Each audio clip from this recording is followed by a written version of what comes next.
بسم اللہ الرحمن الرحیم۔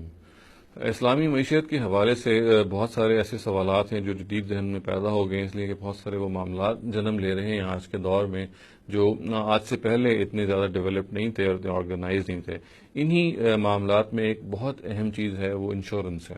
انشورنس ہمیں یہ معلوم ہے کہ بنیادی طور پہ ایک باہمی امداد کا ادارہ ہوتا ہے، یا ایک باہمی امداد کا ایک سیٹ اپ ہے، ایک ٹرانزیکشن ہے، جس کے نتیجے میں اگر کوئی شخص کسی وجہ سے کوئی نقصان اٹھاتا ہے، خواہ وہ کسی ایسٹ کا نقصان ہے، خواہ وہ کسی جان کا نقصان ہے، تو اس کی کسی درجے میں تلافی کی جاتی ہے اس معاہدے کی روح سے۔ اس کے بارے میں ظاہر ہے کہ کوئی اعتراض اس لیے نہیں کیا جا سکتا کہ یہ ایک باہمی مدد کا، ایک میوچول کوآپریشن کا، ایک میوچول سروس کا ایک بہت اعلیٰ سیٹ اپ ہے، جس کے نتیجے میں جو اس کی جو روح ہے وہ یہ ہے کہ اگر کسی کو نقصان ہوتا ہے تو وہ جو میوچولی فنڈ پول کیا گیا ہے اس سے اس کا نقصان کا ازالہ کر دیا جائے۔ اس پہ عام طور سے چند اعتراضات ہیں جو کیے جاتے ہیں۔ ہم یہ دیکھتے ہیں کہ ان اعتراضات میں وزن ہے یا نہیں ہے۔ پہلا اعتراض تو یہ کیا جاتا ہے کہ اگر آپ کو جو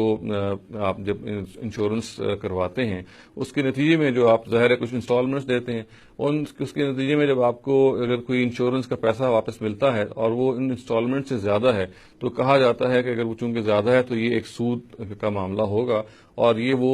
زائد اماؤنٹ جو ہے وہ ہرگز آپ کو ایکسیپٹ نہیں کرنی چاہیے۔ اگر آپ یہ کریں گے تو اس کیس میں وہ جو انشورنس پالیسی ہے وہ ایک سودی پالیسی ہوگی اور آپ اس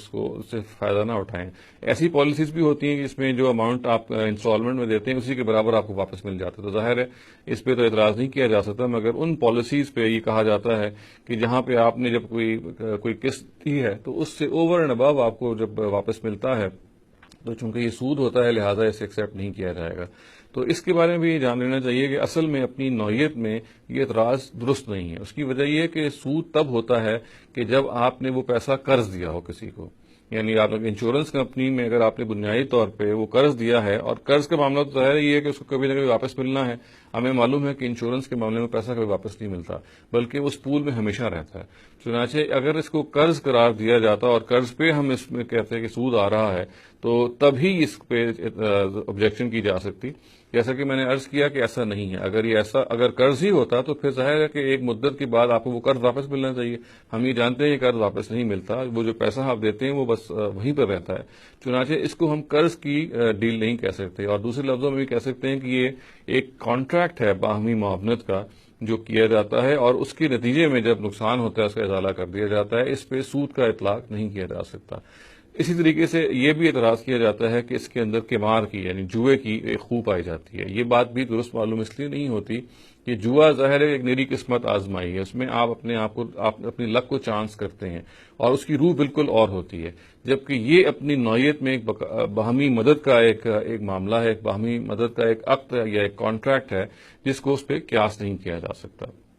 اسی طریقے سے ایک اعتراض اور یہ کیا جاتا ہے کہ عام طور سے جو انشورنس کمپنیز ہیں وہ جو پیسہ وہ پول ہوا ہوتا ہے اس کو پھر وہ آگے سودی کاروبار میں انویسٹ کر دیتی ہیں، اور پھر جو پیسہ اس سے وصول کرتی ہیں اس کے ذریعے سے پھر وہ انشورنس کی جو پالیسیز ہیں وہ بیچتی ہیں، اور اس پہ جو انہوں نے دینا ہوتا ہے کسی ایسے شخص کو جس نے انشورنس کرائی ہو وہ اس یافت سے دیتے ہیں۔ یہ اعتراض بھی درست معلوم اس لیے نہیں ہوتا کہ بنیادی طور پہ دیکھیے کہ جو حرمت ہے وہ کسب کرنے والے کو لاحق ہوتی ہے۔ دوسرے لفظوں میں آپ یہ کہیے کہ جس نے حرام کمایا ہے اصل میں تو حرمت اس کو لاحق ہوتی ہے۔ یہاں یہ معاملہ نہیں ہے۔ یہاں پہ ایک شخص نے اگر انشورنس کے لیے کوئی پالیسی لی، اس کی انسٹالمنٹ دے رہا ہے، تو بنیادی طور پہ اگر اس کے پاس کوئی پیسہ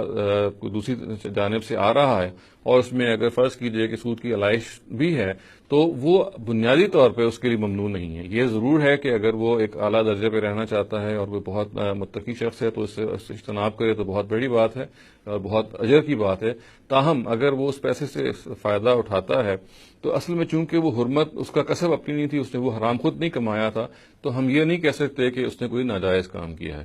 یہ وہ بنیادی اعتراضات ہیں جو انشورنس کے بارے میں یا بیمے کے بارے میں کیے جاتے ہیں۔ جیسا کہ میں نے عرض کیا یہ تینوں اعتراضات جو ہیں یہ کوئی حقیقت یا کوئی وزن نہیں رکھتے۔